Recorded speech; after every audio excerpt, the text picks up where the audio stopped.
আমি এখন বাড়ি ফিরছি, আর রেলওয়ে ঘড়িতে এখন রাত্রি 2টো বাজতে 10 মিনিট বাকি। আমি একটু তাড়াতাড়ি স্টেশনে পৌঁছে গেছি, যদিও আমার ট্রেনের টাইম ছিল তখন 3টে 5 মিনিট। দেখতে পাচ্ছ, কলিঙ্গ উৎকল 3টে 5। যাই হোক, মেয়েদের বাড়ি ফেরা আসলে কাকে বলে? কোনটা আসলে তাদের নিজের বাড়ি? যখন বাপের বাড়ি আসছি তখনও বলছি বাড়ি ফিরছি, আবার যখন শ্বশুর বাড়ি যাচ্ছি তখনও বলছি বাড়ি ফিরছি। হিজলি স্টেশনে অপেক্ষা করতে করতে ট্রেন আসতে আসতে অনেক লেট হলো। তো যাই হোক, এখন দেখতে পাচ্ছ 3টে 5 থেকে 3টে 20 বাজতে যায়, ট্রেনে কোনো নামচিহ্ন নেই। এবার আস্তে আস্তে 4টের দিকে, মানে পুরো 1 ঘন্টা অপেক্ষা করার পর ট্রেনের একটু হালকা লাইট দেখতে পেলাম।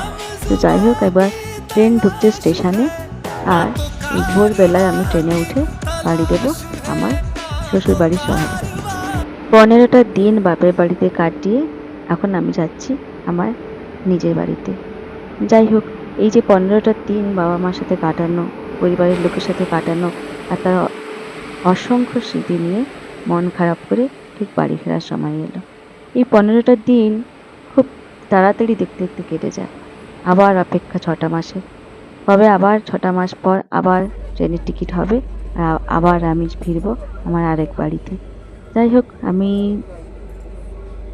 ট্রেনের মধ্যে এখন বসে আছি, আর বেশিক্ষণ নেই ট্রেন বিলাসপুর পৌঁছতে। ট্রেন থেকে নেমে এখন চললাম বাড়ির পথে।